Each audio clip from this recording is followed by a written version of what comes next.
Շանթիեթերը շարունակում է հեռանկարը։ Այսօր Սփյուռքի եւ Հայաստանի միջև համագործակցության օրինակներից մեկը համարվում է նաեւ դիասպորո մասնագիտական կամավորական ծրագիրը, որի միջոցով սփյուռքահայ մասնագետներն իրենց գիտելիքն ու փորձը փոխանցում են Հայաստանի պետական եւ համայնքային կառույցներին։ Ծրագրի նպատակը ոչ միայն մասնագիտական աջակցություն տրամադրելն է, այլև Սփյուռք-Հայաստան կապերի ամրապնդումը եւ երկարաժամկետ համագործակցության ձևավորումը։ Այս թեմայի շուրջ զրուցելու ենք դիասպորո ծրագրի ղեկավար Աննա Մեհերյանի հետ։ Տիկին Մեհերյան, շնորհակալություն մեր հրավերն ընդունելու համար։ Սկսենք նրանից, թե ինչը հիմք դարձավ, պատճառ դարձավ, որ որոշվեց ստեղծել դիասպորոն։ Նախ շնորհակալ եմ հրավերի համար։ Ասեմ, Սփյուռքի գործերի գլխավոր հանձնակատարի գրասենյակը 2020 թվականից ի վեր իրականացնում է Իգոր սփյուռքահայ մասնագետների ծրագիրը, որի նպատակն է նույնպես նրանց ներուժը ներդնել Հայաստանի պետական կառավարման համակարգում։ Սակայն Իգոր ծրագիրը իրենից պահանջում է ֆիզիկապես ներկայություն 1 տարի ժամկետով։ Իգոր ծրագրի հայտերի ընդունման ընթացքում հայտադիմումներ է լինում այն պահանջով,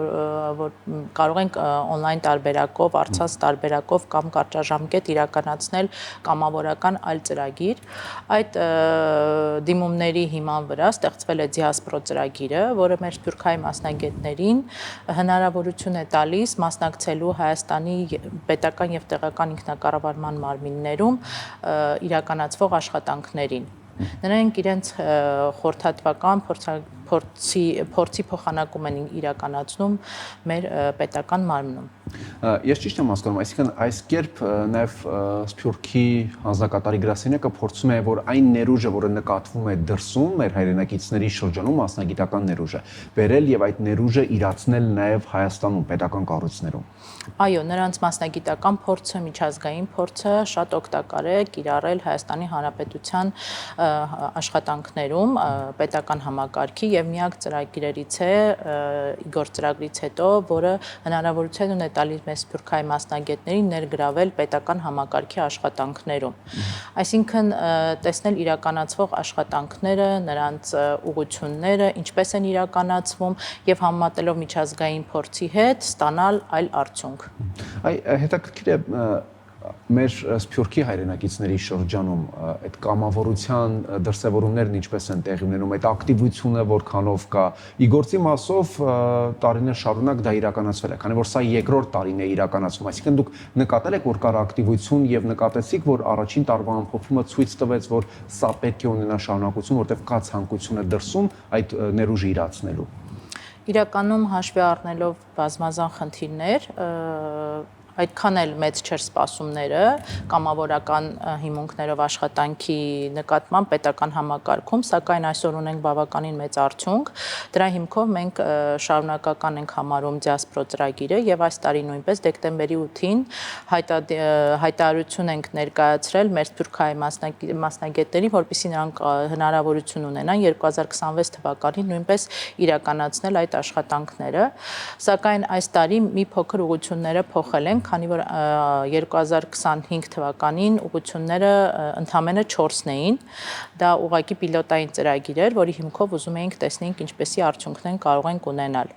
Այս տարի արդեն բավականին պետական կառույցներից ստացել ենք զանազան մասնագիտություններ եւ ուղղություններ, դրա հիմքով ներկայացրել ենք Սփյուռքին եւ սպասում ենք արձագանքների։ Մենք 10 օրը արդեն անցել հայտի բացման օրվանից, արդեն ունենք 12 հայտ, որը բավականին մեծ թիվ է, քանի որ միշտ հայտերը ստացվում են արդեն ժամկետի սպառման ժամանակ։ Որոնք են ասիկ բավականին հայտեր եք ստացել տեղի գործընկերներից մասնագիտությունների առումով, որոնք են այդ պահանջված մասնագիտությունները, որի կարիքը, որից մասնագիտական խորհրդատվության կարիքը ունի Հայաստանը։ Բավական լայն է եւ շատ բազմազան տնտեսագիտությունից, գյուղատնտեսությունից, ֆինանսական, տեղեկատվական տեխնոլոգիաների համակարգից բավականին շատ են եւ արդյունավետ են լինում, հավատացեք, անցած տարի ունեինք մասնակից Իսպանիայից, որը ներքին գործերի նախարարության հետ իրականացրեց միգրացիայի օրենքի հետ կապված մշակումներ էին իրականացնում եւ նա ուսումնասիրելով տարբեր երկրների փորձը կիրառելի դարձրեց որոշ գործիքներ այդ նախագծի ընդունման համար, ինչպես նաեւ ֆինանսական հատվածով մասնագետ ունեինք Հունաստանից Տիգրան Ղալոմյան, որը ինքնակառավարման մարմիններում նույնպես իրականացրել էր ֆինանսավորման, բյուջեի ֆինանսավորման հետ կապված ուսումնասիրություններ եւ դա նույնպես տվեց իր արդյունքը։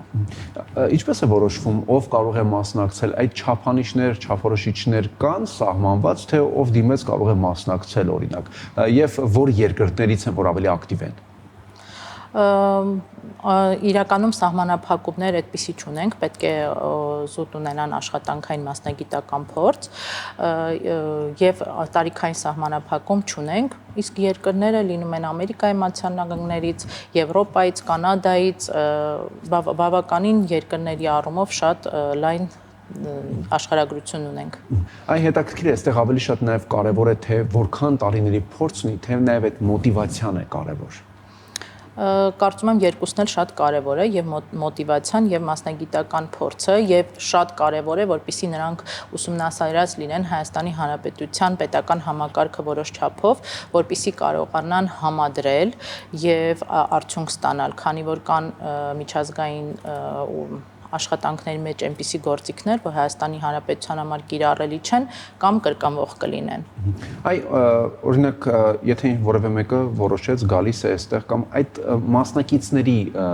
կենցաղային հարցերն ապահովում է հրավիրող կողմը, այսինքն այս դեպքում Հայաստանի Հանրապետությունը շատ լավ կամավորությամբ եկավ իր մատուցած ծառայության համար որևէ գումար չի ստանում, բայց պետք է մնա այստեղ, պետք է իր ժամանակ անցկացնի եւ այլն եւ այլն։ Իրականում դիասպորա ծրագիրը ամբողջությամբ կամավորական ծրագիր է եւ միայն այն փաստը, որ նա մասնակցում է ծրագրին, դա մեզ համար բավարար է, որpիսի մենք համարենք, որ նա դիասպորա ծրագրի մասնակից է, բայց այլ ֆինանսական միջոցներ մենք չենք կարող տրամադրել դիասպորա ծրագրի շրջանակներում։ Ես նկատի ունեմ մնալու հարցը, ամբողջությամբ իրանք են հոգում։ Եվ այսպես մեծ հոսք կա։ Բավականին է, անցած տարի 40-ից ավել հայտ ենք ունեցել։ Այստեղ այսինքն գալիս է այնտեղ, որ նրանք էլ իրենց մոտիվացիան ունեն, այսինքն ըստ ձեզ ո՞րն է այդ հայրենիքին օգնելու ցանկությունը եւ այլ հայրենասիրությունը միանշանակ։ Այ նաեւ ինչպես եք պատկերացնում դիասպորան, քանի որ երկրորդ տարին է տեղի ունենալու, կան արդեն մտքեր, որ առաջին տարվա փորձը ցույց է տալիս, որ արդեն պետք է ապագան այլ կերպ տանել այս ծրագրի։ Ինչպես արդեն նշեցի, այո, քանի որ մենք անցած տարի հայտարարել ենք ընդամենը 4 ուղղություններով, այս տարի ուղղությունները բավականին լայն ենք վերցրել եւ այո, հայտերը արդեն ըստ ավելի թիրախային են լինում, աշխատանքները ավելի թիրախային կլինեն, քան անցած տարի ընդամենը 4 ուղղություններով։ Այս տարի ուղղությունները ավելի շատ են։ Այ մի այսպիսի հարց է, ըստ տրամաբանության իրենք են գալու, որ այստեղ օգնեն, իրենց փորձը փոխանակեն, բայց չի ստացվում այնպես, որ նրանք գալիս են այստեղ, բայց մենք ավելի լավ մասնագետներ ունենք, որ իրենք են իրենց փորձը փոխանցում եւ մեր հայրենակիցները գնում են եւ այլ երկրներում են այդ փորձը ըստ մեր արդեն տեղի մասնագետների փոխանցած փորձի միջոցով այնտեղ իրականացնում։ Այսինքն հակառակն է ստացվում։ Իրականում միակողմանի ոչինչ չի լինում, ինչպես արդեն դուք էլ նշեցիք, սա փորձի փոխանակման ծրագիր է։ Ես դրա համար նշեցի, որ մեր մասնակիցները պարտադիր պետք է ուսումնասիրեն Հայաստանի փորձը, որպեսզի կարողանան հավելյալ իրենց փորձը ներդնել։ Եթե կրկնություն որպեսզի չլինի եւ լինի այնպես, որ կարողանան իրենց բերած նորարարությունները կարողանան կիրառել։ Իսկ լինում են փորձի փոխանակում է։ Իսկ լինում են դեպքեր, որ օրինակ անցած տարի եղել են դեպքեր, ունեք օրինակներ, որ մասնակիցներից որևէ մեկը որոշել է մնալ եւ այստեղ շարունակել իր ապագան այստեղ արդեն շարունակությունը հայրենիքում է տեսել։ Իրականում դիասպորա ծրագրի շրջանակներում մենք այսպիսի մշտադիտարկում չունենք, քանի որ ծրագիրը հիմնականում իրականացնում ենք առցանց եղանակով եւ դա մեզ հնարավորություն չի տալիս հետագա շարունակական կյանքին հետևել։ Շատ լավ,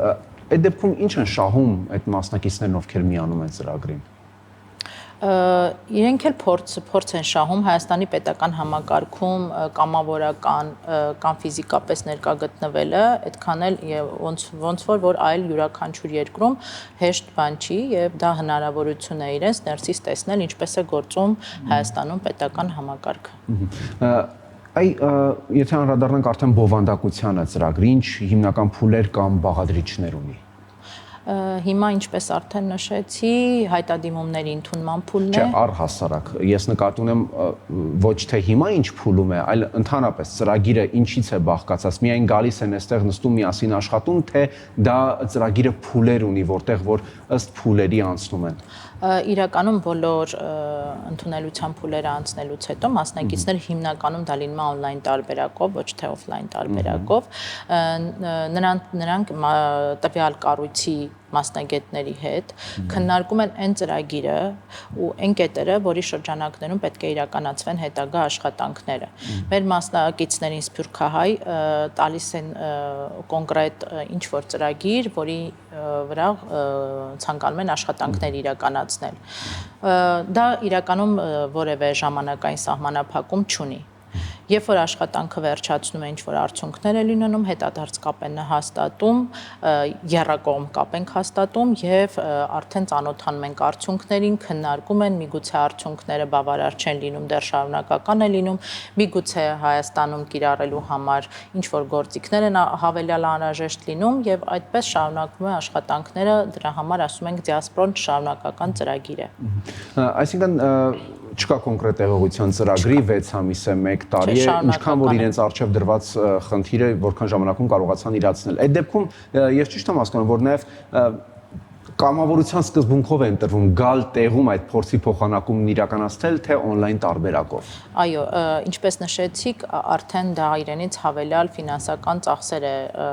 պահանջում, դրա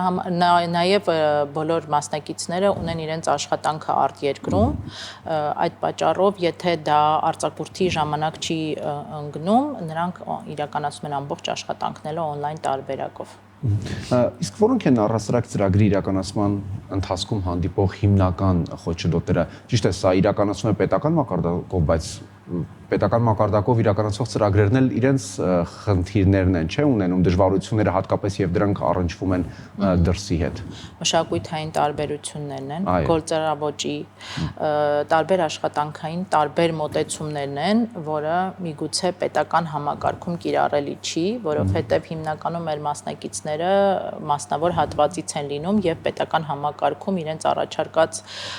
գործիքները կիրառելի չեն։ Այստեղ խոսքը բոլոր մասնագիտություններին է վերաբերվում հայտեր, թե դուք ունեք օրինակ մասնագիտությունների ցանկ, որտեղ որ ամեն տարի պարտադիր սրանք են, հետո արդեն դուք ստանում եք մեր մյուս պետական կառույցներից հայտեր։ Չէ, մենք առաջին գործընթացը կարիքների հավաքագրում ենք անում, բոլոր պետական եւ տեղական ինքնակառավարման մարմիններից հավաքագրում ենք նրանց կարիքները, ամբողջացնում ենք եւ տեղադրում ենք կայքում, որպեսզի տեսանելի լինի ինչ մասնագիտությունների ընտրություն են իրականացնելու։ Իրականում կան մասնագիտություններ, միգուցե որ այս պահին կարիք չկա, բայց մասնակիցները, եթե նշում են իրենց ցանկությունները, մենք փորձում ենք այդ ուղղություններով նույնպես աշխատել։ Տեսեք, այստեղ հարց առաջանում արդեն գլխավոր նպատակը միայն այդ փորձի փոխանակումը ստանալն է, թե նաև Հայաստան-Սփյուռք այդ կապերի ամրապնդումը, զարգացումը եւ այլն եւ այլն։ Իրականում հիմքը Հայաստան-Սփյուռք կապերի ամրապնդումն է, ներսից հայաստանյան կյանքին ծանոթացնելը, պետական համակարգին, իր խնդիրներին, իր լուծումներին, ամբողջ համակարգին ծանոթացնելը եւ իհարկե հայրենադարձությունը հետագայում։ Դուք ինչ տպավորություններ ունեք հատկապես նաեւ այս ծրագրի շրջանակներում շատ է, չէ՞, նաև խոսվում, որ Հայաստան-Սփյուռք այսպես կապերի թուլացում կա եւ այլն նման գնահատականներ։ Դուք ինչ զգացում, գնահատական ունեք արդեն հողի վրա շփվելով Սփյուռքի հետ։ Ասեմ ձեզ, մենք մեր ծրագրի շրջանակներում դա չենք տեսնում, որովհետև յուրաքանչյուր ծրագրում ունենք բավականին մեծ հայտադիմումներ եւ ցանկություն, օրինակ Իգոր ծրագրի հիմքով կարող եմ ասել, քանի որ նրանք ֆիզիկապես ներկայություն պետք է ունենան 1 տարի ժամկետով Հայաստանի Հանրապետությունում, 73% հայրենադարձություն ունենք ծրագրի շրջանակներում։ Եվ ինչ վիճակագրություն ունեք, դիմում են նրանք, ովքեր որ Հայաստանից գնացել են նոր կամ տարիների ընթացքում, թե նաև մարդիկ, ովքեր հայ են, բայց ծնվել են, բայց օրինակ այլ երկրում ծնողներից են լսել եւ այլն, հիմա շահագրգռված ուզում են նաև այսպես հայրենիքի հետ կապը այդ կերպ պահել եւ տարիքային սահմանափակումներ կան։ Տարիքային սահմանափակում ի գործ եւ դիասպորա ծրագրերում չունենք ու բոլոր տարածաշրջաններից ունենք։ Իհարկե Ռուսաստանի Դաշնությունից բավականին հեշտ է կյանք տեղափոխել Հայաստան, թե մշակութային, թե ավելի ֆինանսական, թե ավելի հեշտ է հարմարվելը Հայաստանի Հանրապետությունում, բայց բավականին մեծ քանակություն ունեն գերորդ, չորրորդ սերնդի սփյուռքահայերից, որ անգամ հայերենը չեն խոսում, գալիս են այստեղ, մենք կազմակերպում ենք հայոց լեզվի անվճար դասընթացներ, սովորում են, հավատացեք, 1 տարի հետո մեզ նման հայերեն են խոսում։ Իսկ կա վիճակագրություն, թե ավելի շատ երիտասարդների մոտ է այդ ցանկությունը, թե ձեր նշած տարիքային այլ խմբերի։ Չէ, միջին տարիքն է, 35-ից 40-ը հիմնականում դիմելույթունը։ Այո, ըստ մշտադիտարկման։ Եվ ամփոփելով մեր զրույցը, ձեր ցանկությունը կոչ են հայրենակիցներին, ովքեր որ ցանկանում են, բայց ունեն օրինակ մտավախություններ, կամ առասարակ ձեզ դիմում են, որ ցանկություն կա, բայց ունենք այս մտավախությունը։ Որն է գլխավոր մտավախությունը, որ իրենք ունեն։ Այսպես ասեմ, տարբեր է, քանի որ մարդիկ կան ուզում են հայրենադարձվել, ման մտավախություն ունեն, որ չեն կարող իրենց կյանք Հայաստանի Հանրապետությունում ձևավորել, ի գործը շատ լավ հնարավորություն է, որպեսզի նրանք 1 տարի ժամկետով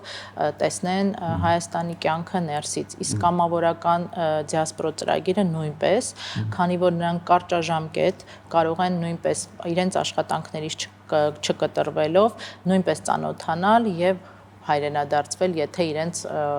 խոչընդոտ չհանդիսանա մշակութային տարբերությունները եւ այլ երկրում գտնվելը։ Շատ լավ, շնորհակալություն։ Ձեզ էլ եմ շնորհակալ։